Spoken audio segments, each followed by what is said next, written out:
Woods are lovely, dark and deep, but I have promises to keep. Miles to go before I sleep, miles to go before I sleep.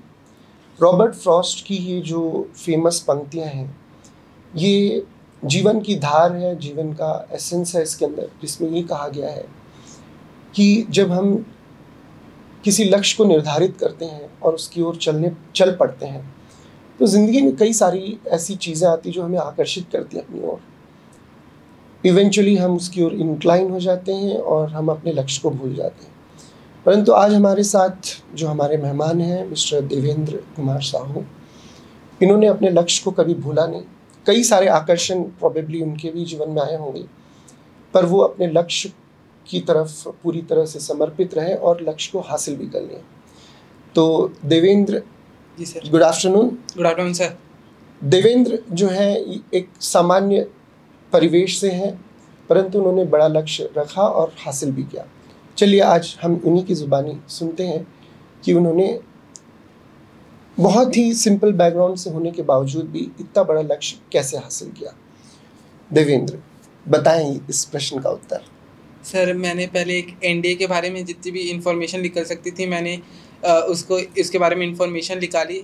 Sir जैसे जैसे मैंने information उसके बारे में निकालते गया, मुझे पता चला कि जो लाइफस्टाइल एनडीए प्रोवाइड करती है सर, वो मेरी पर्सनैलिटी को डेवलप करेगी और मेरी पर्सनैलिटी को सूट करेगी। तो सर मैंने एक गोल बनाया कि that I will work for NDA to achieve it, and sir मैंने उसके लिए प्रिपरेशन करना चालू कर दी।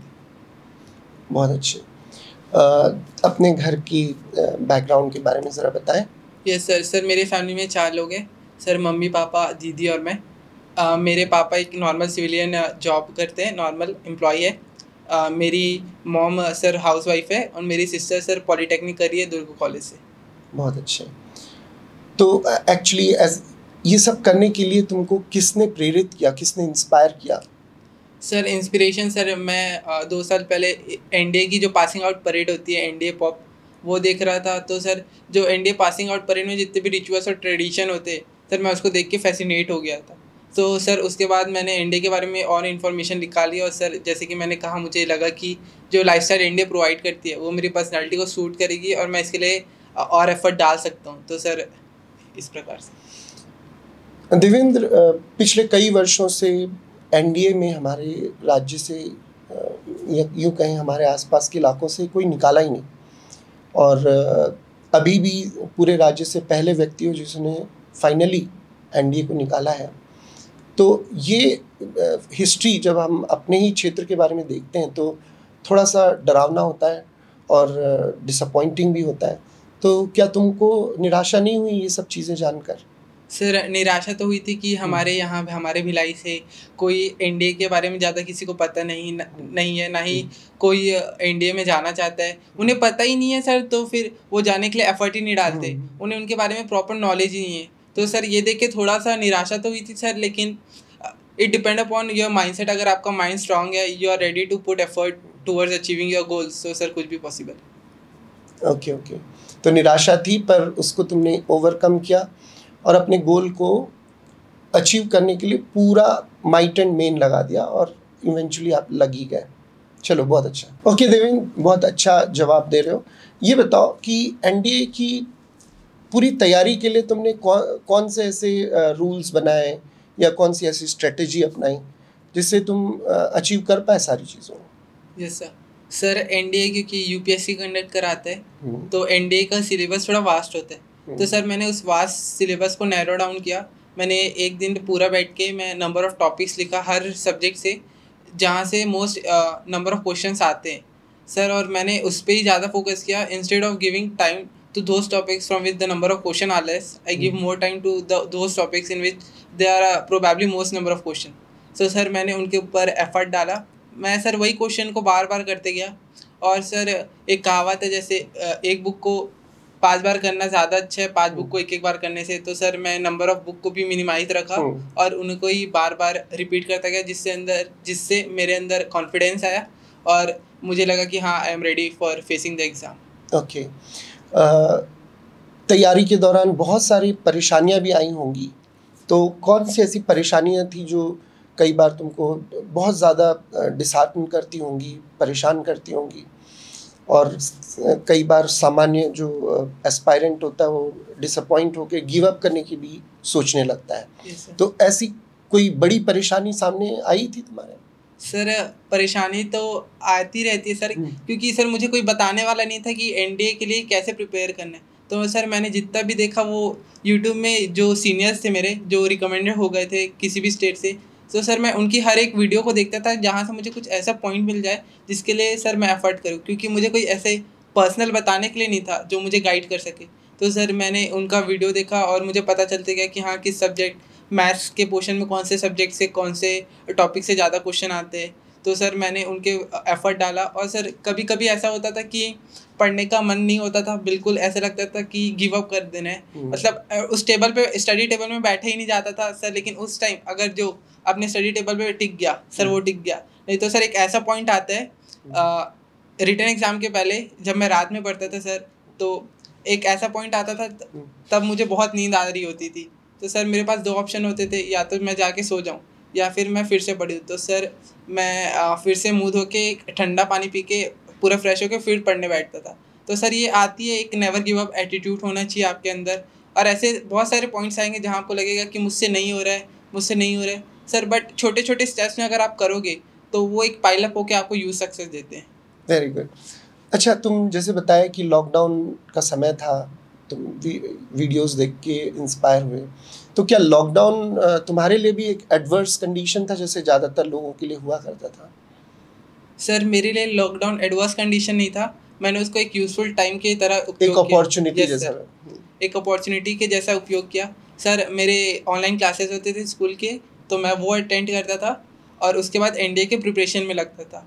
और सर मुझे मूड फ्रेश करने के लिए सर मैंने घर पे ही डंबल्स बना लिए थे सीमेंट के, तो मैं उनसे एक्सरसाइज करता था, जिससे आधा या 1 घंटा, जिससे मेरा बॉडी भी रिफ़्रेश हो जाता था और सर एक मूड भी रिफ़्रेश हो जाता था। तो मैंने घर पे ही अपने अंदर, घर के अंदर ही सब सामान बना लिए थे जो जिम के छोटे बहुत होते हैं जो हाथ से बन सकते हैं। तो sir very good, very good. अच्छा, ये एनडीए रिटर्न जो होता है उसका क्या है, मतलब फॉर्मेट क्या है, कितने, किस चीज़ के लिए क्या मार्क्स है?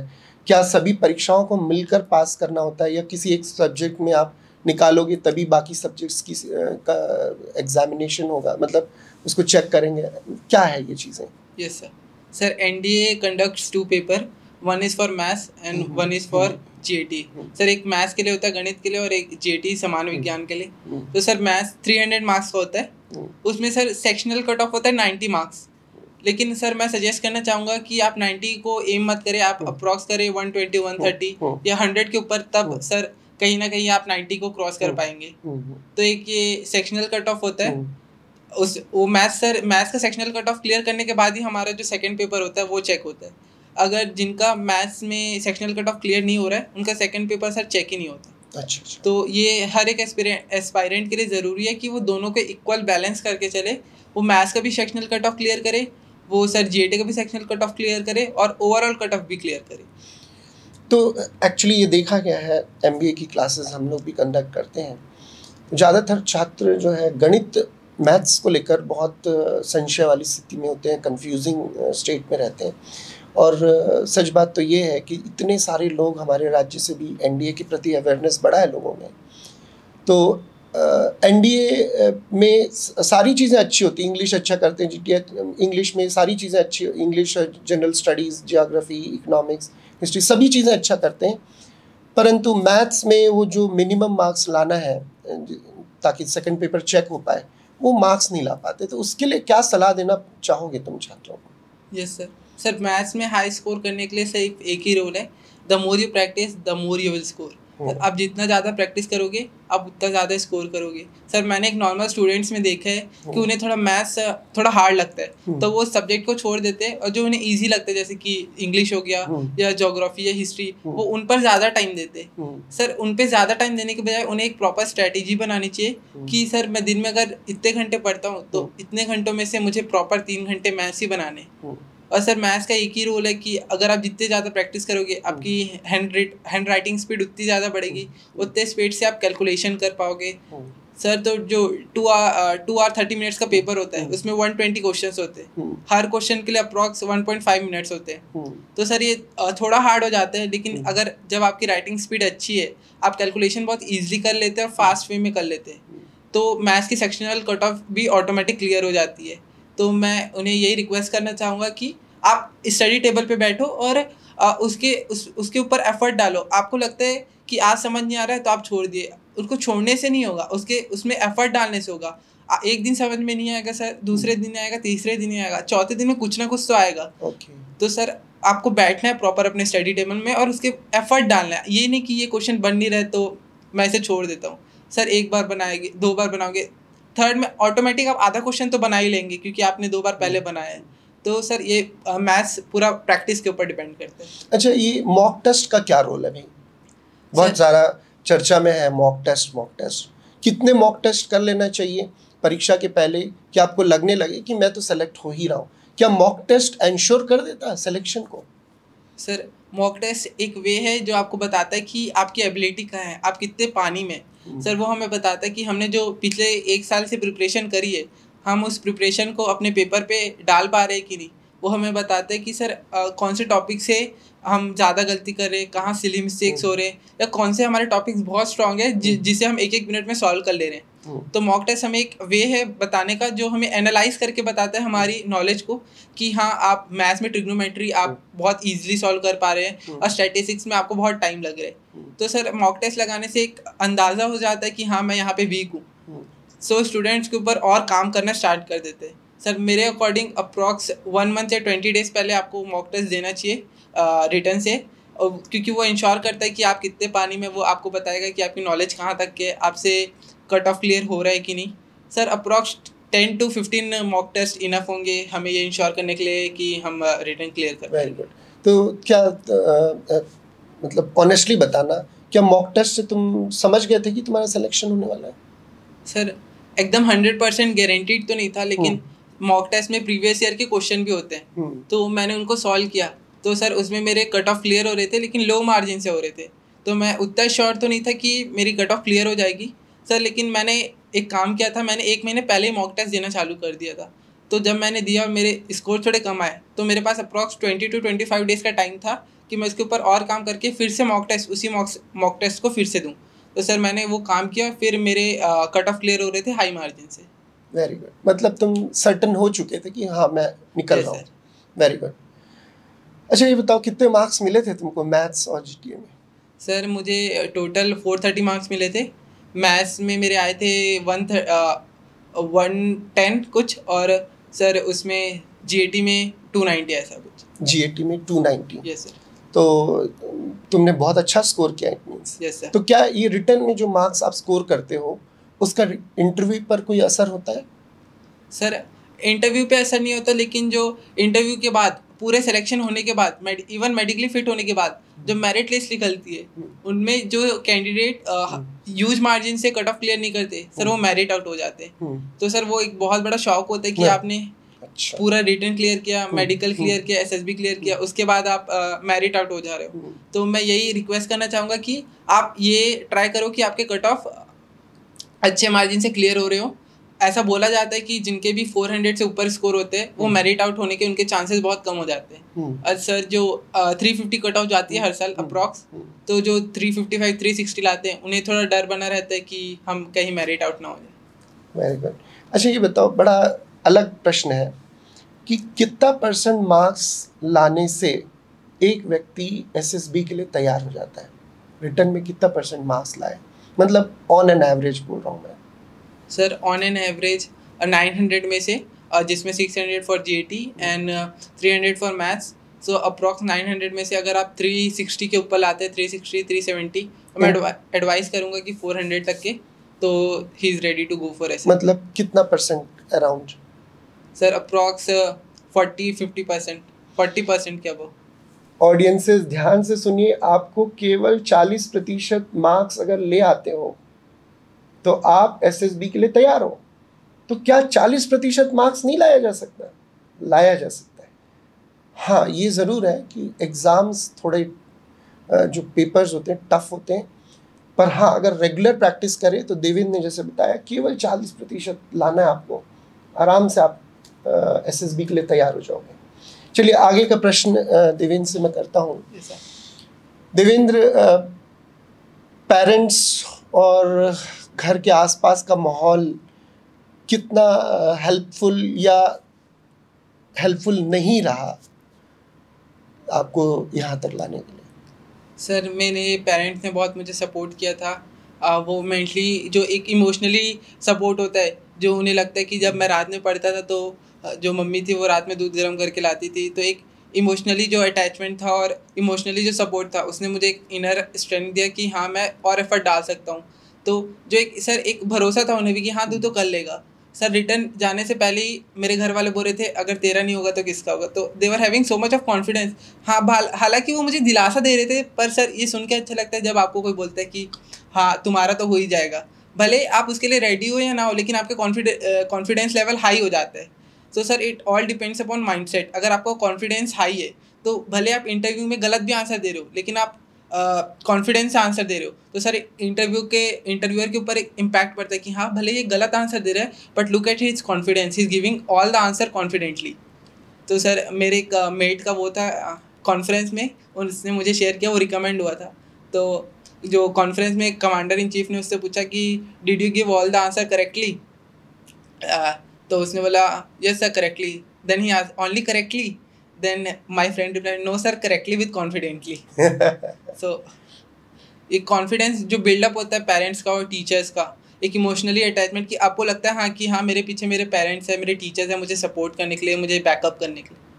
Okay, what was the role of district administration and teachers and all in your in getting selected in this?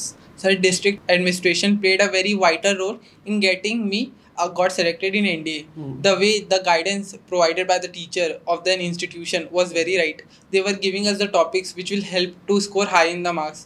Sir, like English, geography, maths. The teacher was so impactful. They were creating a good impact on the mind of student. Apart from giving sir theoretical knowledge, they were giving us practical knowledge about life, so that a student get his personality developed not only on the basis of knowledge but on basis of his mentality. So sir, teacher were giving a good guidance, they were giving a way so that we cleared that written. Sir, apart from written, the district administration sent me to Dehradun to prepare me for SSB, and they also took all the expenses which went when I went to Dehradun. So they supported me a lot, and even before going to sir interview, I met SDM. So she was very nice and she told me that do not worry, do not get hyperactive, be relaxed, be calm. And what I followed, I was singing song before my interview, so I followed her word and I get it. Okay, fantastic. So DO sir has also gave a lot of support to you. What would you like to say about him? Sir, I would like to thank our respective DO sir, Mr. Abhay Jaiswal sir. He played a very vital role. He frequently checked the coaching so that there is no mishappening in there. He also ensured that there are plenty number of books to be provided to each and every student. He also sent the day-to-day schedule that today this subject will happen, at evening this subject will happen. So he closely kept an eye on the running process of those coaching which was set by administration. So I would like to thank him. Because of him only I am here. What is SSB, and is SSB very difficult to get through? Sir, SSB is a service selection board. वो SSB का full form service selection board है. Sir ये एक process होता है 5 दिन को जो आपकी पर्सनैलिटी को टेस्ट करता है. हर एक दिन आपकी पर्सनैलिटी को परखा जाता है whether you are ready to become an officer or not. Sir and जब हम डिफ़िकल्टी लेवल पे आते हैं तो सर डिफ़िकल्टी अगर देखा जाए तो मॉडरेट है, क्योंकि ये डिपेंड करता है आपकी पर्सनैलिटी के ऊपर. अगर आपने अपनी पर्सनैलिटी को उस लेवल तक के लेके गए हैं तो वो आपके लिए डिफ़िकल्ट नहीं होगा, और अगर आपकी पर्सनैलिटी उस लेवल की नहीं है तो शायद डिफ़िकल्ट हो सकता है. क्योंकि सर मैंने ऐसे देखा है कि जो फ्रेशर है वो लोग एक अटैम्प्ट पहले अटैम्प्ट में ही रिकमेंड हुए without going any coaching and without taking any guidance. And there were several candidates who went through 7 times 8 times including TES entry.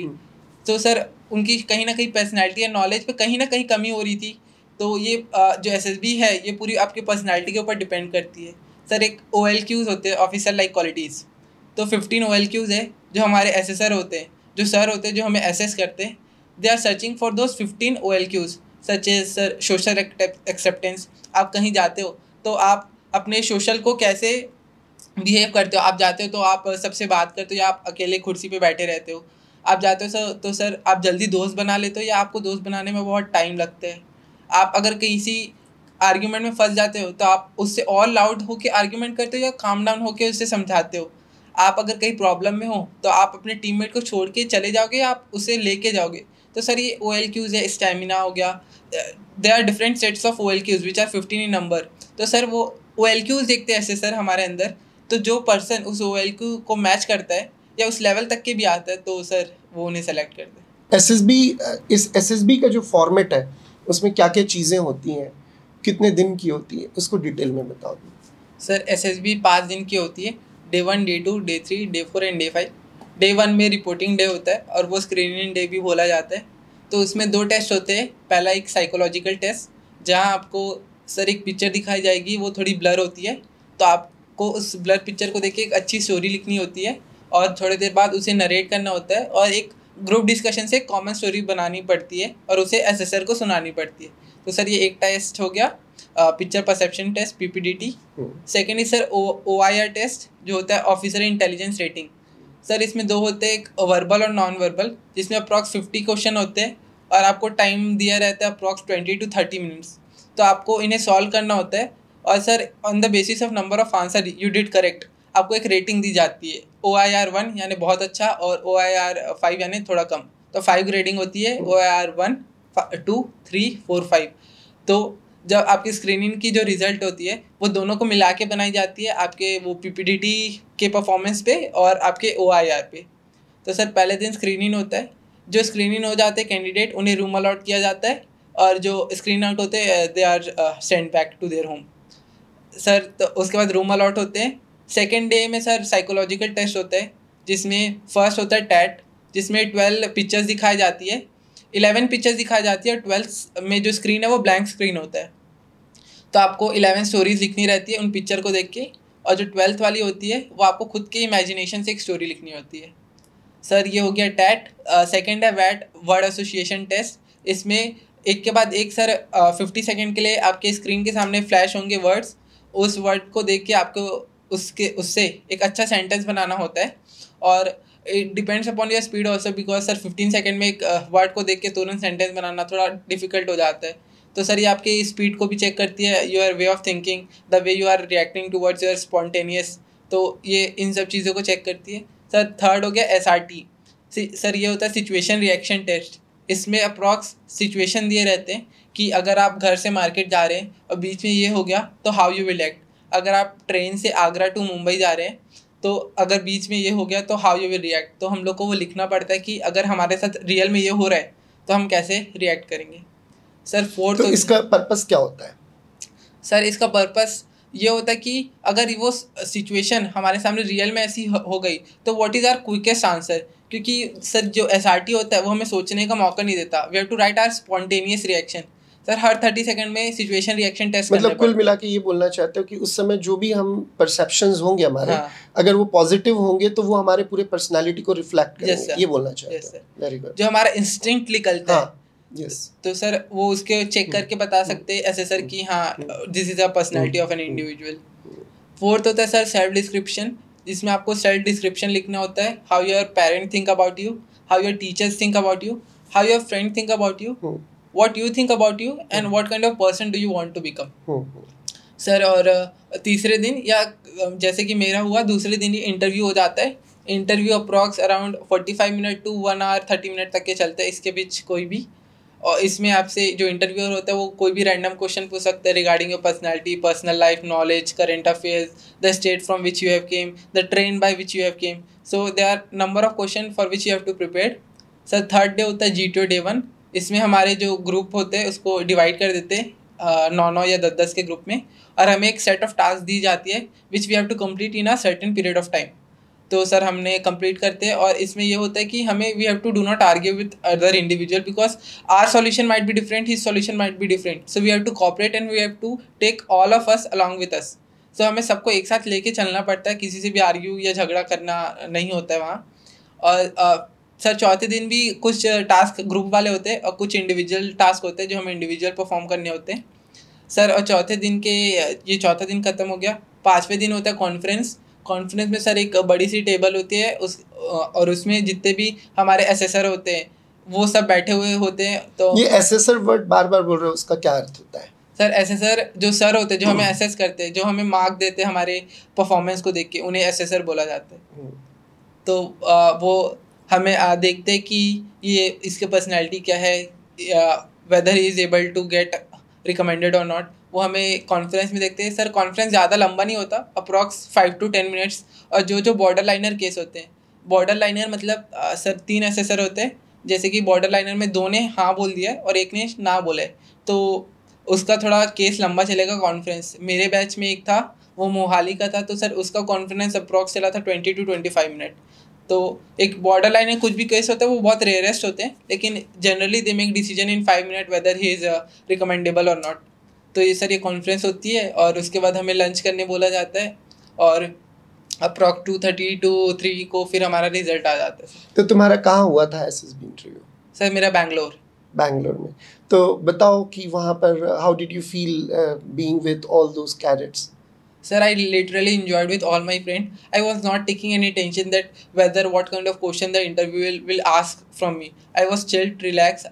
I went in each task, I performed, I came back and I relaxed. So instead of taking tension, like some used to take tension that how I will perform, and when the time is real to perform, they get messed up. So instead of thinking how we will perform, you go and perform. That is simple. Instead of overthinking, be calm, be relaxed.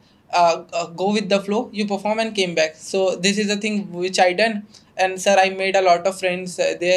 Approx 34 was screening, so I am still in contact with some of them.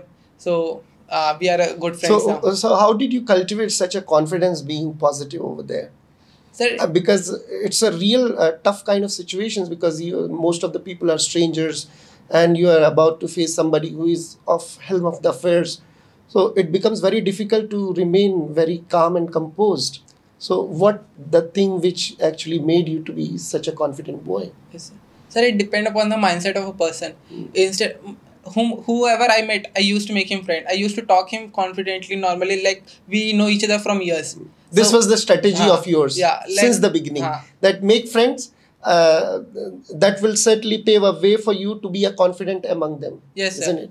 Instead of do not interacting, I used to go there, mingle with each them. We used to there is a canteen in SSB, so we went there. Sometime I pay, sometime they pay. So it created a bond with each other. And sir, I instant was there at approx sir in SSB at the lights are off, means you are told to sleep. But what my friend did was they asked me to go to the terrace. So I was literally a bit afraid that whether it will happen or not. So they agreed me, no, we'll go. So we went there, 5 and 6 of them, we enjoyed and we talked till 1:30, 2:30. So next day I sleep and next day was my G2 task, I perform. So these are the things, instead of thinking and overthinking, you have to perform. So the penultimate question, how did you feel being recommended for SSB? Yes sir. Sir मुझे बहुत amaze होता है जिस time मेरा result announce हुआ, उस time मैंने खुद के ऊपर विश्वास नहीं हो रहा था कि आई रियली मेड इट। तो सर वो एक शॉकिंग मोमेंट हो जाता है। और जो मेरे साथ जो टीम मेट्स रिकमेंड हुए थे, मेरे course mate, they were standing like this, they were ready to hug me and I was like भाई हुआ क्या है पहले बताओ। तो फिर मुझे 1 या 2 मिनट लगे कि हाँ समझने में कि that I get recommended. Then हमने सर उस दिन 10 बार गले लग गए, हम खुश थे, like 9 of us get recommended, so we were happy with each other. फिर हमें सर 5 मिनट के लिए फ़ोन दिया गया और बोला कि अपने घर में बता दो। तो सर मैंने घर पे बताया, घर वाले भी बहुत खुश हुए।